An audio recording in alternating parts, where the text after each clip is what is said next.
السلام عليكم ورحمة الله وبركاته. وأنا سامدما أمد مسلم في مجلس الدولة كجزء من الصومال وين وحنا ربعنا كهلا أرين معها دان سوشيال ميديا وغيره سيسكويستين وأنا جاي أهلا سو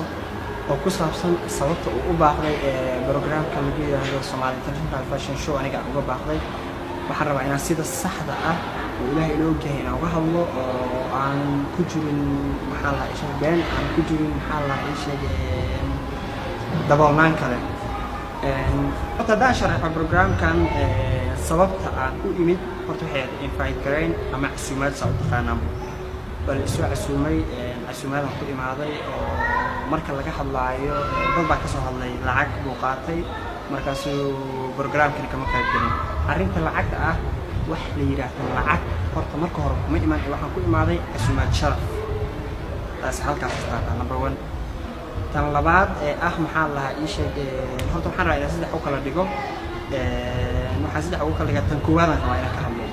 horta waxa la yiri qofku markuu caloosha ka baahan yahay uu dhargi karaa oo markuu cunto cuno ku dhargaa hore ugu sii socdaa laakiin markuu qofka qalbiga ka baahan yahay inuu qofka qalbiga ka baahnaado waa wax adduunka ugu daran marka qofku markuu qalbiga ka baahan yahay markuu maanta hadda markuu duhurnimada qadeeyo waa inuu ka fikiraa maxaa hadda casriye ka dhigan lahayd maxaad ku casheen lahayd caawda maxaa biri ku quraacan lahayd maxaad ku qadin lahayd maxaa weelda ku casheen lahayd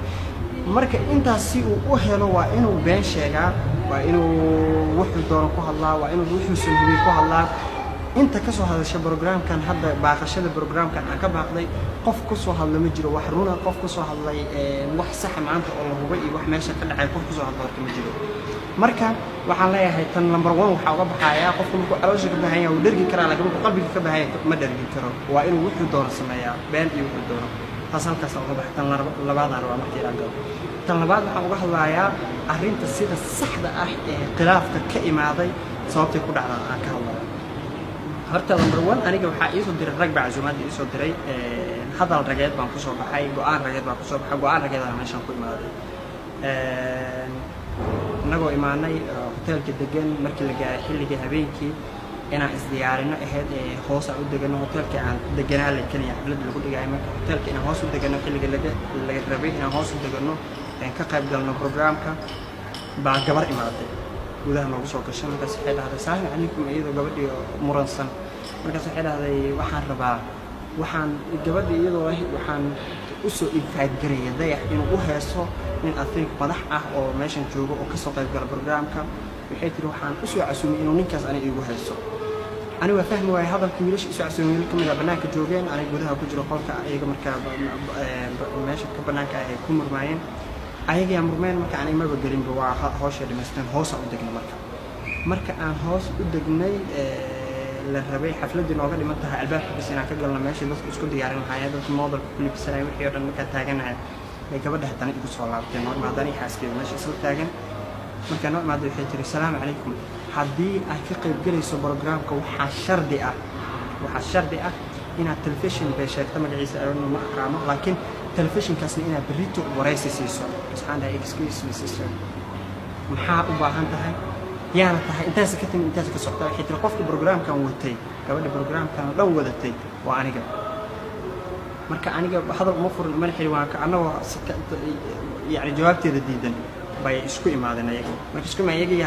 dadka barnaamijka watay ee ay isu casuuntay ayaga iskhilaafeen ayaga dagaaleen waa baxnay koran fuulnay markaan kor fuulay haddana waa noola imaaday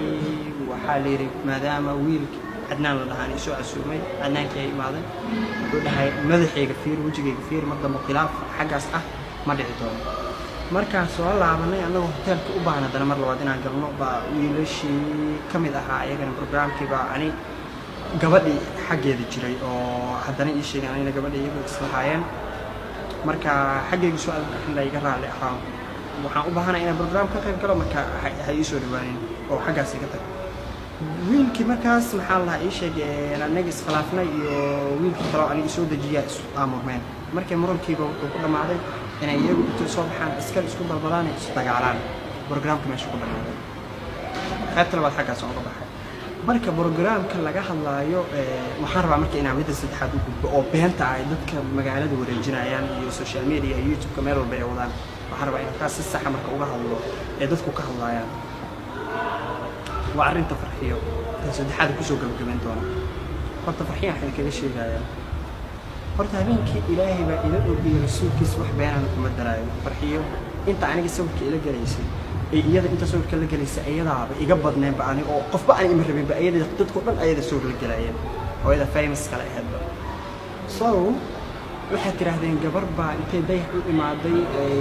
tiri sawir baa kula galaayo wuxuu yiri dayax inta markuu hore farxiyo intay ka soo qaado horta maanyaradaas iyo caqliyaradaas iyo fudeedkaas iyo hadal daciifnaantaas qof ay ka muuqato oo dhashay oo lagu yaqaanaba ilaahay kama dhigin oo miyi tan labaad marka arrinta farxiyo ka hadlaysaan farxiyo kalsoonida ku jirto ma aha meel inta la yimaado gabartiida sawir aan kula galo qof maxaa la isha ka soo fuuqada kalsooni daradaas lama haysan anaga farxiyo waa boqorad sidii boqoradii kale u nooshahay ragga intay meelaha soo fariistaan arrinta farxiyo ka hadlaayo oo aan xishoonin gabar dumaashadood oo aan hadlin oo aan inay ka hadlaan inay qalad tahay ku hadlaayo farxiyo waa rag yani raggaasi ka hadlaayo waa ragga ula nool xaasaskooda sida jaariyada ajnabiga oo guriga uga shaqeysay xaasaskooda ula nool yihiin tan uma baahno hadal waxay nooshaa sida boqoradii nin jecel ay haysataa alxamdulillah waxaasoo dhan kalsoonida ay qabto aan wax walba ka weyn kalsoonidii qabtana heerkaas daciif uma aha inay tiraahdo gabar sawir hala gelin iyo qof taageerayaasheedana iyadaaba igu dhiirigeliso igu soo dhaweyso tiraahda teeda kale dadka aniga taageer iyadaba iga jecel yihiin ba aniga oo saxda ah marka assalaamu calaykum waraxmatullahi wabarakaatu waa mahadsantihiin dadka faaniskay ah waxaan hadalkayga kusoo gabagabeynayaa oo hadalkan oo dhan aan kusoo afjari doonaa hal eray inaad isticmaashaan wixii sida dayax si qaldan uga hadlaya aragtaan hal eray bilis isticmaala tan anaa keensan qofku markuu caloosha ka baahan yahay wuu dhargaa laakiin markuu qalbiga ka baahan yahay ma dhargaayo thank you